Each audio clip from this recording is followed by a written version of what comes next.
Здравствуйте, друзья!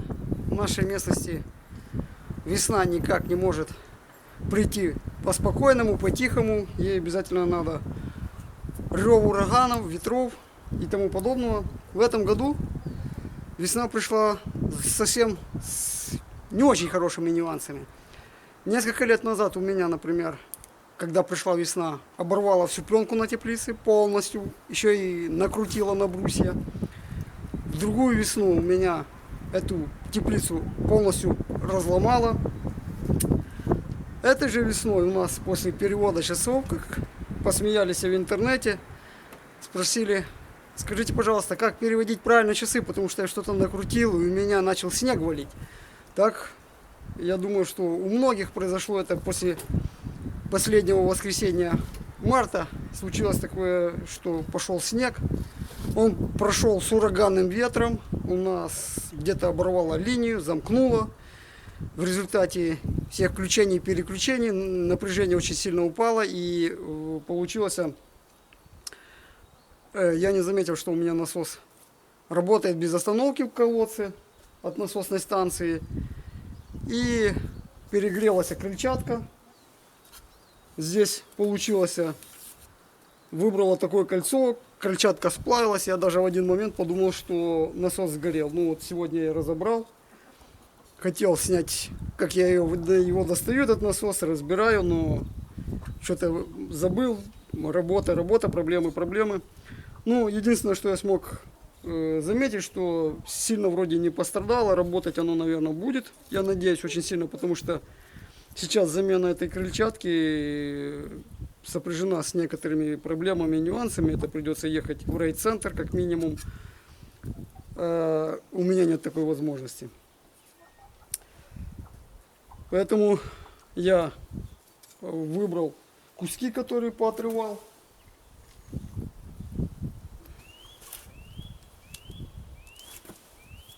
Которые вот поприклеивались к крыльчатке.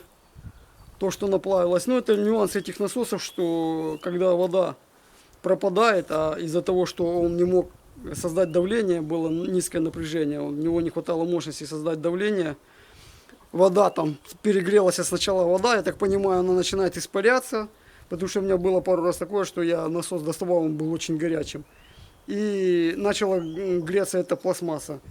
К сожалению, я не знал, что в этом насосе эта крыльчатка пластмассовая. Ну, в общем, это все нюансы. В общем, я сейчас отполировал его немножко наждачкой, чтобы оно не затирало опять. И сейчас промою, достану воды, промою и соберу все назад. Слава богу, не пришлось разбирать насос и перематывать его. Для меня это, в принципе, не проблема, так как я занимаюсь перемоткой двигателей. Вернее, занимался. И провод у меня есть под 100 килограмм. Я думаю, для двигателя, где провода всего лишь там грамм 600-800, его хватит. Но самое главное, что не пришлось это все перемучивать. На это ушло бы полдня работы. А так, 10 минут. Сейчас я промою и соберу. Надеюсь, смогу запустить. Ну, осталось вытянуть воду. Что сопряжено с некоторыми проблемами.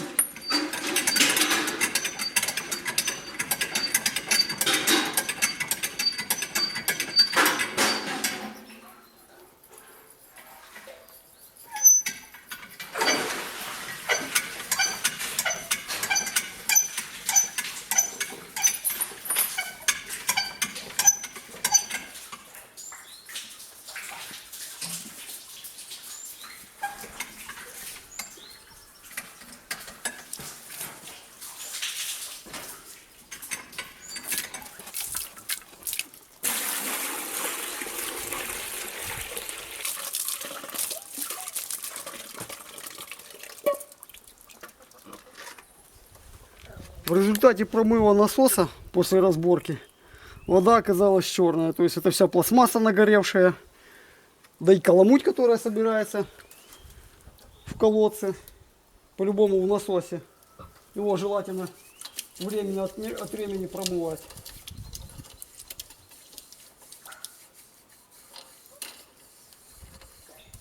Те, кто имеет насосные станции, я думаю, знают, как выглядит, как бы это сказать, гидроаккумулятор после смены груши. Там все в середине коричневая, такая муть болотная. И как подумаешь, что эту гадость ты пил, аж тошно становится. Самым положительным нюансом в этом деле произошло то, что на насосе сработала термозащита. То есть насос, когда прикипела крыльчатка, отключился и не сгорел. А ведь из-за того, что он затормозился, он мог и сгореть. А термозащита есть двух видов. Есть термореле, которое включается и выключается. А есть просто такой термопредохранитель, он сгорает, когда перегревается двигатель. Это отсечка потоку. А здесь, похоже, стоит защита именно по температуре.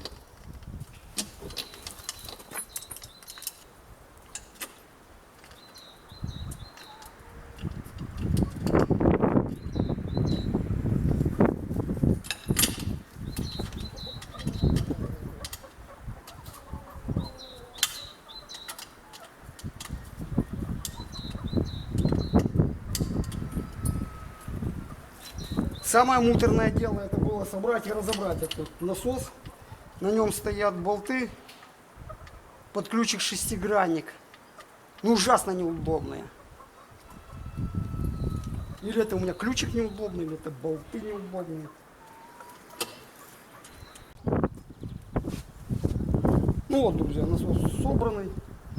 Осталось через заглушку залить сюда воды и проверить, получился ли ремонт или не получился.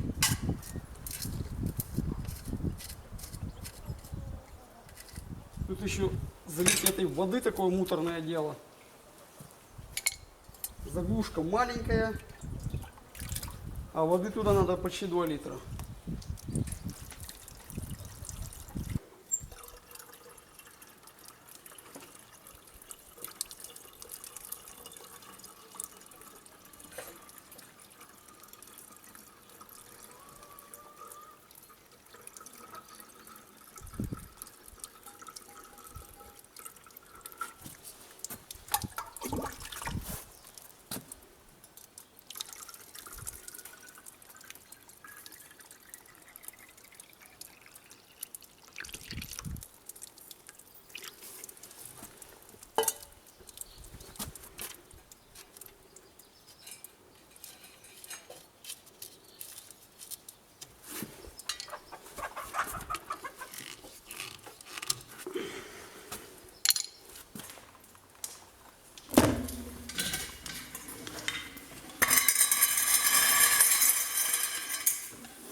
Надо выровнять этот шланг будет.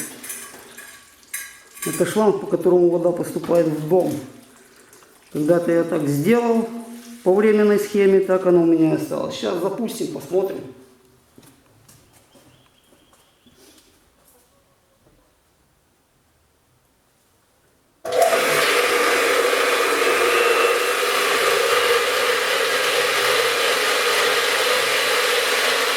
Самый приятный звук это то, что двигатель все-таки крутится. И вроде давление пошло. Сейчас посмотрим в кране. Итак, пошла даже тепленькая вода. Немножко спустим воздух в систему.